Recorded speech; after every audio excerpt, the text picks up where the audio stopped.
We're speaking with Jim Kraft. He's the instructor for the Berkshire OLLI course, which is 20th century American poetry. And before we were talking about sort of how poetry evolved from having the iambic pentameter to more free verse, and that relationship with what was happening in painting, going to more the Impressionist and that sort of thing, and more abstract art during the 20th century, and then music also. So this was a trend, I think, that went perhaps across the board in the 20th century as well. Yes, I'm not sure how conscious all these different elements were of one another, but they were all reflecting.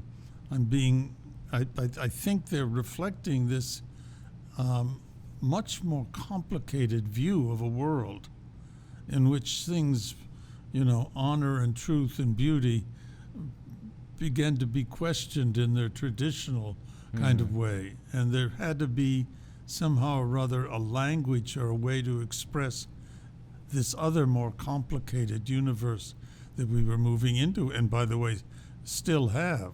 And so who are some of the key people that you are focusing on, and why? I mean, because again, there's a lot to choose from, and so as you have to make decisions based on who are the key people and what they represent. So talk about some of the characters. Well, of course, T.S. Eliot and Wallace Stevens, Ezra Pound, William Carlos Williams.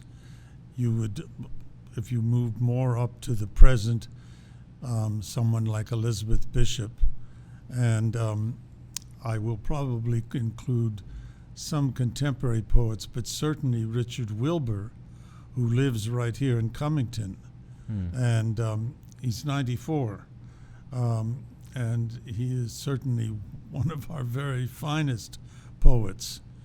And he, interestingly enough, has done a lot of translation and has written poetry in several different media ways, but is quite a traditional lyricist in most of his poems. So that, the Pound, Eliot, Stevens is like the traditional people of the 20th century, and they were the ones that did all kinds of experiments in poetic expression. And as it reflects what's happening in our culture and in politics and in war, I mean, is there a line to draw, through that as a sort of reflection on our culture, or is it more sort of the evolution of the art, or more likely a combination?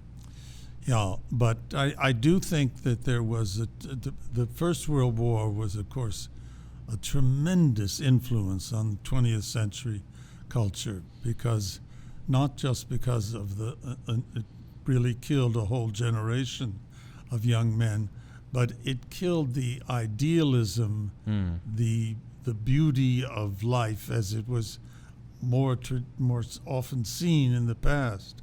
And the poets had to find ways of writing that.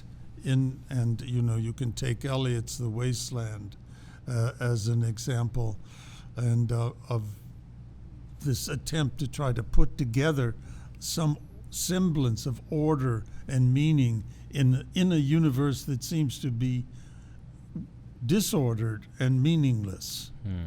And then eventually, as he went on, of course, he got very religious in his poetic expression and began to use the traditional Episcopalian or Anglican religion to sort of structure his views.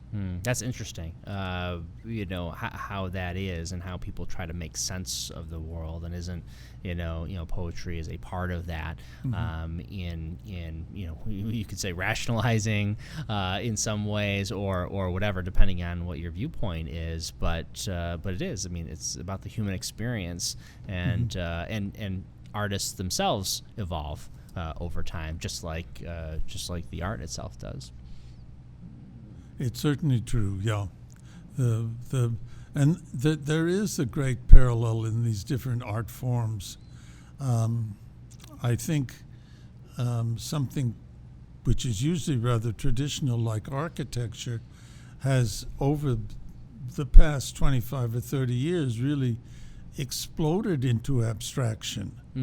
I mean, the buildings are not being built with straight walls, they're built on angles and so forth, and you can see a kind of parallel to the abstract painting. Right. Interesting. And even if it didn't happen at the same time, you can kind of trace that process and that evolution through it, and maybe there is some of that consistency of the whole human experience and all these things. So. I want to emphasize that we're going to deal with some very traditional poets and some, poets that tell stories in their poetry, and which is again something that didn't happen with the real modern.